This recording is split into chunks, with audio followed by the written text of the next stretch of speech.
Welcome viewers to ePathasala course content for PG students of architecture. We were discussing about various data structures which are present in GIS, namely the vector and raster. I just given an introduction to vector data model and we will see in detail about a vector data model. So, what you should understand is that how you can relate the objects in GIS. So, that is what is the most important aspect. A vector data model enables us to do that, so that we can have a find out or how you can examine the relationship between variables in a single coverage or among various coverages or different coverages. Normally, every kind of software, every software will have what is called as a topological data model. So, this is what is the one which is most commonly used, and that will have various operations to represent vector data. What it does is that this develops or it incorporates network say relationship among coordinates and measurements. So, this is what is you have to bear in mind. So, that is what is the important aspect of your vector data model, where in which you talk about the topological data models. Let us see in detail the vector data, which I already told you. I will just give you a brief again. These are normally referred to as arcs, and they have a string of vertices terminated by a node. Of course, a node is nothing but is a vertex that starts or ends an arc segment. Of course, point features are normally defined by one coordinate pair, that is a vertex, and I also told you that polygon features are defined by a set of closed coordinate pairs. You should know that in vector representation, the storage of vertices for each of these feature is important. In fact, that is what I was telling you. You can input the data or get the data from various sources and then incorporate in GIS, but you should also know how to store them. So, these vertices for each and every feature is so important, because that will also have the connectivity between features. For example, if you have two features, two objects, for example, if you have something like two polygons or two lines which are intersecting, two polygons will have a common line in between. So, when you have two adjacent polygons, you will have a common line between the two polygons, or you have something like intersection of lines, somewhere in between you will have the common point for both of them. So, that is what is an important aspect as far as your relativity or the connectivity is concerned. Bear in mind that these like segments or line segments are, it is just defined by a starting point and it has got a direction and a length, which I told you about a line data. All the points which are stored in real earth coordinates, which it uses this particular model uses that analogy of real world coordinate system. So, otherwise it will be very difficult to retrieve the data back, and obviously lines and areas are built from say sequence of your points in order. Line will have both direction, have a direction based on the ordering of the points, as well as it will not have anything like a magnitude, whereas straight lines and the curved lines, it all depends on how you create. A straight line, it is just by joining 2 points. A curved line, what will happen, obviously when you are just trying to change the direction, when you want to have a curved line, the direction changes. Similarly, in the case of a polygon also, there will be direction change as well as your magnitude. So, it will change in that in both the direction and magnitude. And most importantly, all the vector models are capable of storing the data about their topology. Let us say just about this vector data structure. Let us see the graphical depiction of simple vector data. How does it represent, how do you get the data in that form? For example, let me show a kind of a parking lot. A parking lot is more of a, say in this context, a rectangle aspect or an object. Normally, when I want to show this one, I just draw from here to here and then come back here and close it here. This particular area is earmarked for cars, this for buses, and this is for staff. Do not worry about what exactly we are using, just for the sake of it, understanding point. Now, when I take the polygon file, and I also should remember how in which direction I am supposed to digitize the data. From this direction, I just go along, go like this, go like this, go like this, and then come back. Of course, sometimes it has no significance, but many times it will have a very important significance, especially in the case of say drainage system. If somebody is working on say drainage system, it is very important, your direction of drainage is important, because that will decide the flow direction also. So, you should always bear in mind that we should digitize the actual drainages. I am talking about the drainage system in nature, or even in the case of your planning in a city, because if you can digitize the drainage line according to the flow of direction of water, it will become much easier for analysis. Otherwise, you have to change them at the time of analysis. So, try to maintain a particular direction in such a way that it represents the flow of direction of water in a case of a drainage. In a simple polygon, it may not have that implication. So, this is the direction of your digitization and goes on like this. And this polygon file, you have a ID, and that ID is this has to tell you the car, this is for the staff, and this is the buses. So, you can also have any other ID. So, what we will do is that cars are normally represented say points 1, 2, 3, 4, 8 and 9. You can see here 1, 2, 3, 4, 9 and 8 or 8 and 9. So, this is your car aspect. Then the staff part of it, we have 4, 5, 6 and 9. When it comes to buses, 6, 7, 8 and 9, and it just closes here.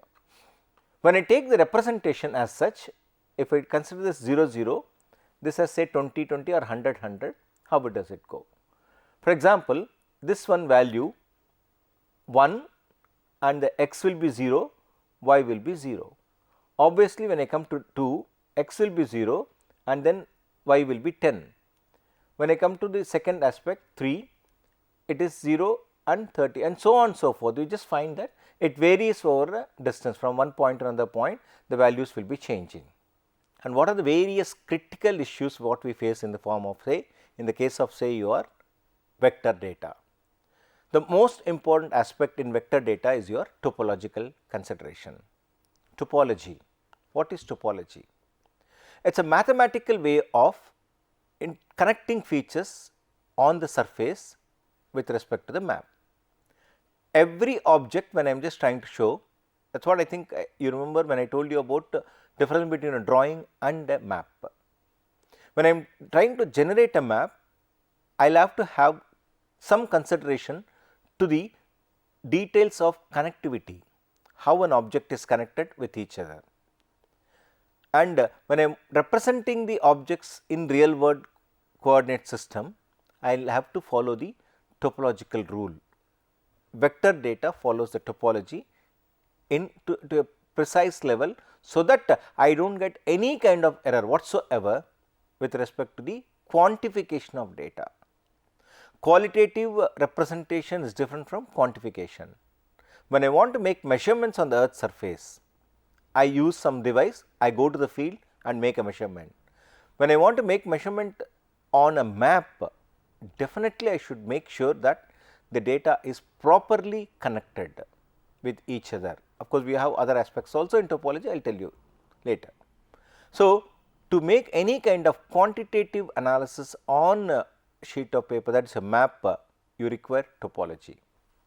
So, I was telling you it is nothing but the relation between various features which are present, and they have a specific quality. It is otherwise called as connectivity of data, directionality of data, contiguity or your adjacency of data, and we have the containment or the objects which are present within each other, a polygon which is present within a polygon. So, that is what are the three aspects. In fact, I used to call it as a 3C concept. Of course, directionality is another aspect which will not be directly having a bearing on the data. The 3C concept, namely the connectivity, contiguity and containment. So, this is the 3C concept in topology. If one can clean the data or build the data, what we call in terms of your GIS, the data will get or it will be free from all kinds of errors. So, that is what is the importance we have for topology. So, we have to remember that lines can never overlap without a node in a topological data structure. While drawing, I may just draw a line like this, one line this, one line like this. But when I say or build a topology or create a topology, the lines which are drawn like this and like this are always intersecting at a particular point, normally the node part of it. It cannot simply overlap with another without a node. So, that was the importance of your set topology. The factor of say scale, as all of you know very well, scale plays a very important role in any kind of map making. The greater the accuracy with which you do, the better will be the output. So, what will be the impact of scale on say vector data?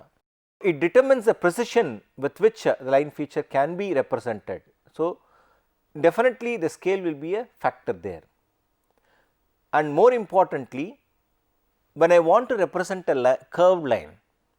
So, I am not trying to say methods of collecting data is wrong. For example, when I am using say something like surveying data using a total station, the disadvantage in that, in the case of your total station data, is that invariably it will be a kind of joining of points. What they tend to do, they take the total station, go to the field, go around an object, collect points and join the points. Obviously, what will happen? It will become more of a non-regular object which are connected by lines. But when I want to have a smooth surface, what is that I should do? Even in that context, they also should collect more number of points. So, the greater the number of points within a line, the greater will be the curvature. As long as there is no curvature, we do not have to worry. But when an object takes a curve, it is very important for you to have more number of points in between. So, that is what we call it as more vertices allows for more line curvature to be represented. And you should know that this scale is always related to the spatial accuracy in GIS. So, when I have a coarse scale, for example, 1 on 50,000, 1 on 250,000, of course, they are all relative in nature. With respect to 250,000, 10,000 becomes a larger scale or a fine scale. With respect to 10,000, 5,000 will become a larger scale or a fine scale.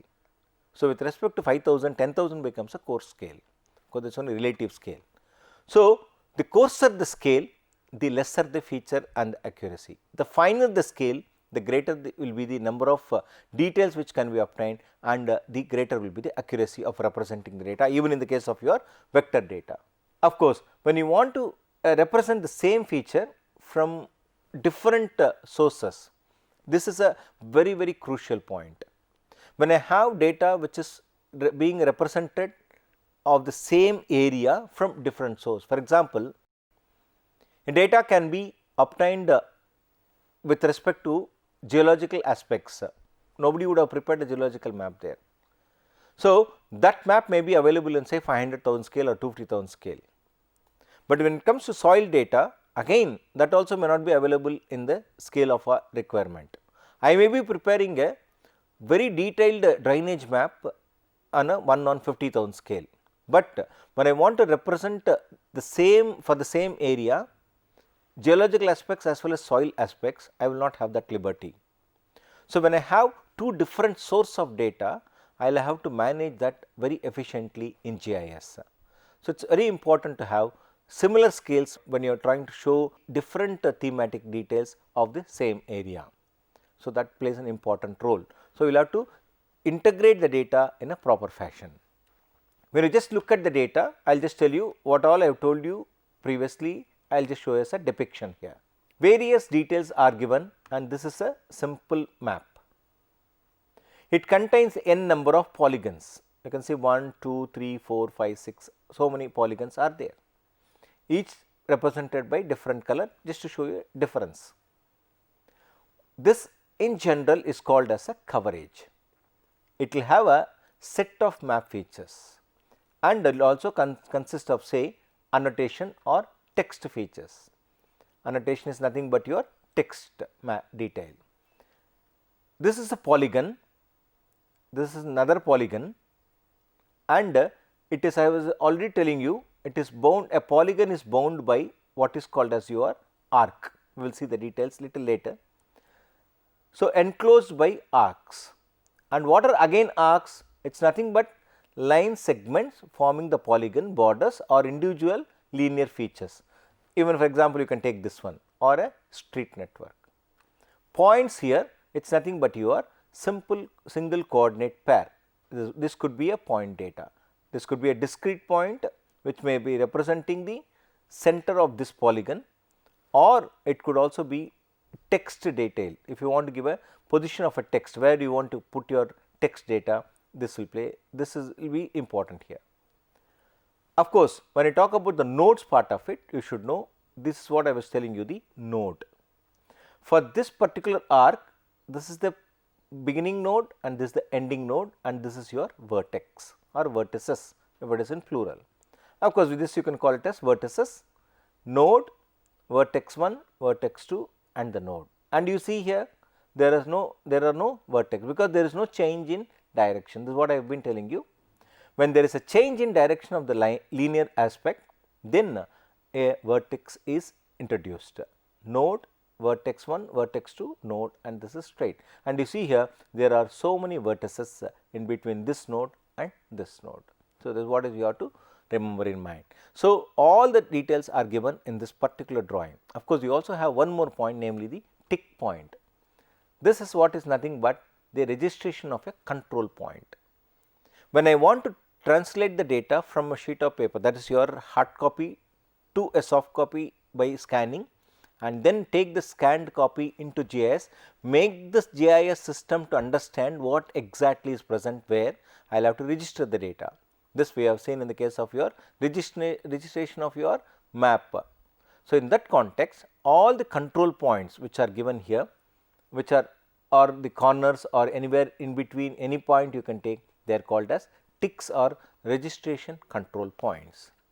See, a topological model, I was telling you about the directionality, the connectivity, adjacency or the containment, or we also call it as the nestedness, what is present a polygon within a polygon, because that will decide the quantitative aspect of that, length of a line, perimeter of an object or a circle or any other regular or non-regular feature, or it could be aerial aspect, area of which is being occupied by a given object. For all these things, topology plays an important role. As you can see here, very importantly, we call it as the adjacency, nothing but I will just give it just and then we will go to the figure there.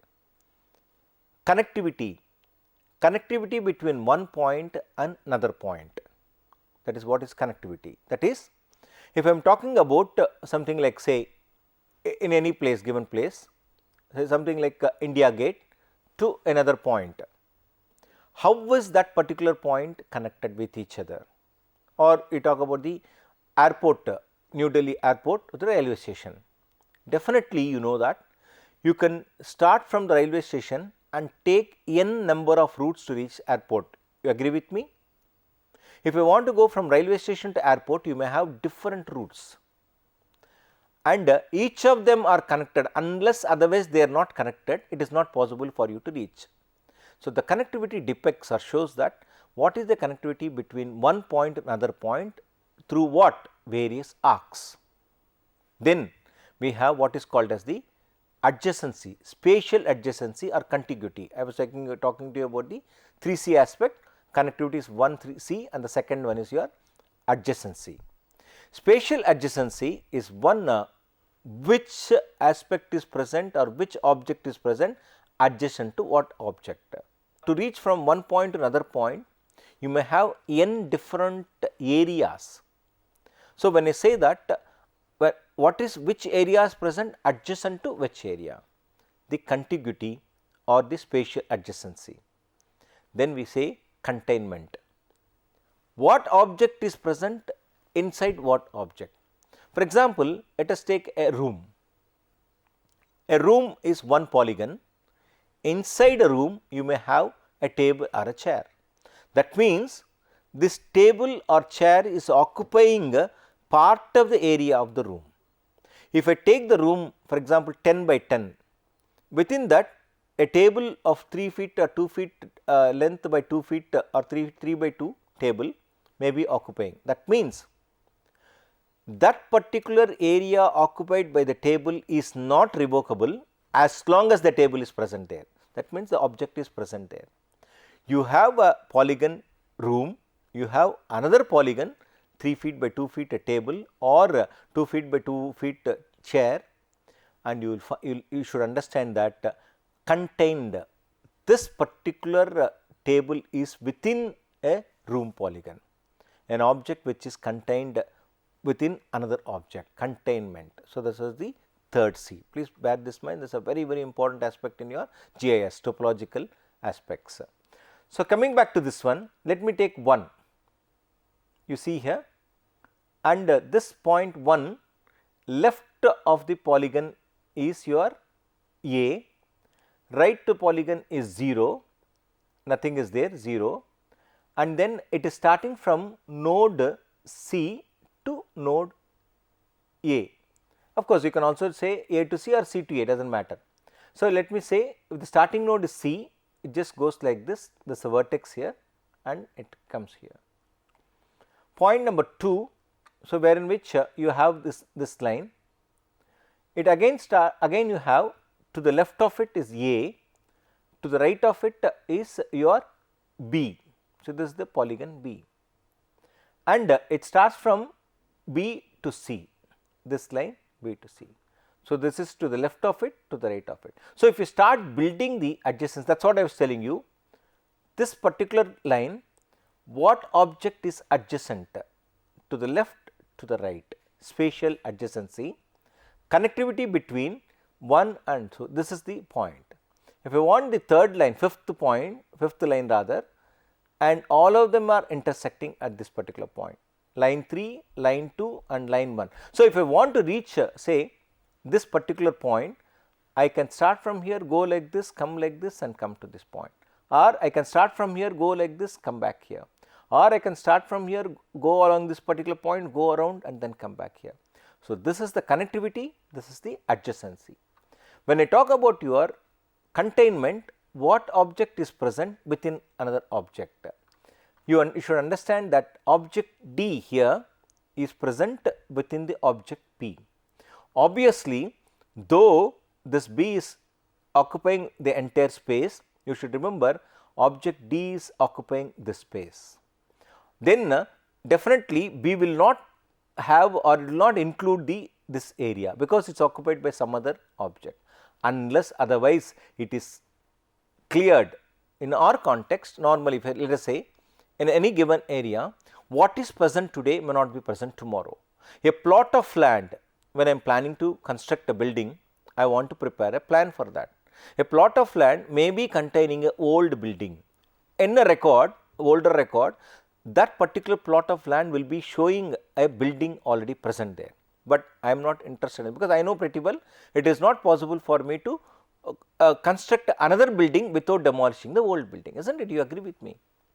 In that context, the containment in GIS is that the building plot, the original plot will contain a old building. I am supposed to demolish this or remove that and then go for a new building. So, when I demolish, what will happen? The entire thing will become one particular plot, as you have just seen in the case of your plot or your polygon B. The D is the building. Now, when you remove this D, the entire thing will become one single polygon. You see how important containment, what is present which is within another polygon. So, that is what you call as the containment. So, the connectivity, the containment and your contiguity forms the topology, and that is an important aspect. Of course, I told you about the directionality, which direction it moves. So, you should know that from where the origin has started, where it has ended, how it is moving around. So, that is the direction part. So, these 4 becomes 4 components of your topology, the most important aspect. Why do you think the topology is important? Why topology matters in any context? It removes or it helps us to remove the error or reduce the error, or to automatically remove the error detection, automation and elimination. So, that is one important aspect.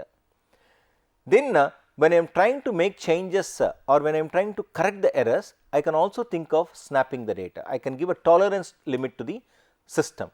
I can explain and tell the system, if you give a tolerance of 0.001, whatever is that distance, 0.001 millimeter, 0.01 millimeter, 0.02 millimeter, whatever is the tolerance you want to give, you can give that.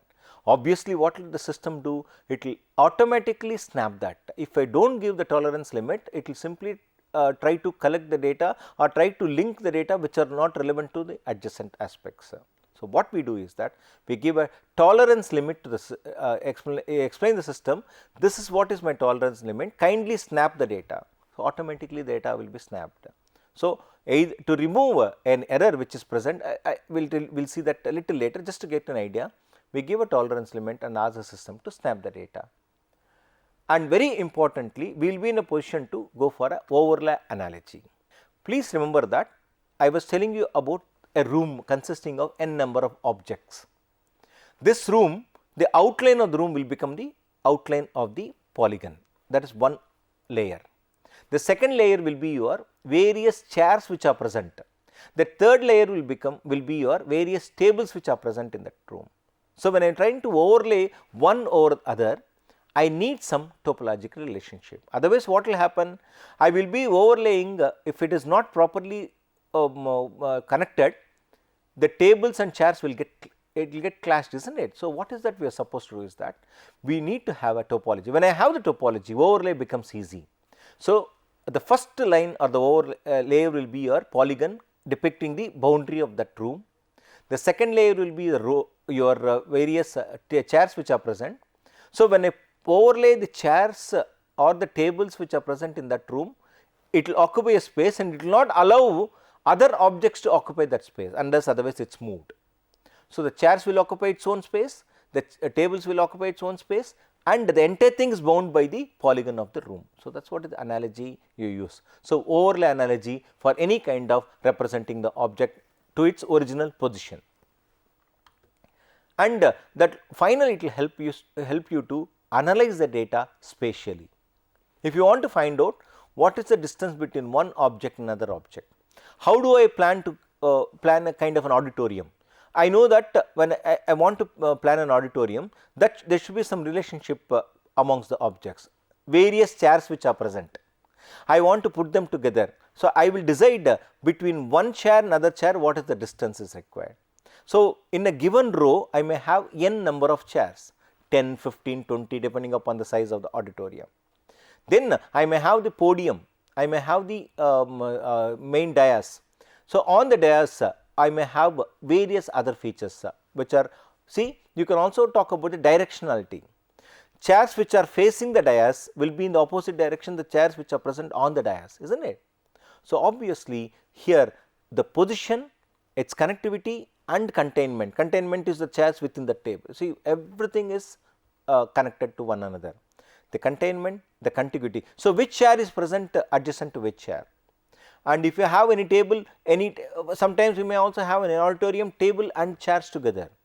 Then the dais. On the dais you may have or may not have the podium, you may or may not have the table. If you have the table, what is present where? So, this is what the beauty of your topological relationship. So, that is how we try to develop that. I was telling you about the snapping or your corrections which are being normally done. So, this is what is your unsnapped node. So, when I give a tolerance limit, this will get automatically snapped and this will be hanging. This is what we call it as undershoot and overshoot. Sometimes the lines may overshoot with another, sometimes may undershoot. This is undershoot as such, but if the tolerance limit is not given properly, this will not get attached automatically. So, when I am cleaning the data or building the topology, I should understand give based on the errors what we make, either it is going to be very close or far away. Similarly, the bounding rectangle, what you have here, a rectangle you have the x minimum, y minimum, x maximum, y maximum. If I just define this, whatever you try to incorporate will all be incorporated inside this one. So, with this will end about the topological aspects. Next we will discuss about the coverage models and what are the various models which are present in GIS. Thank you.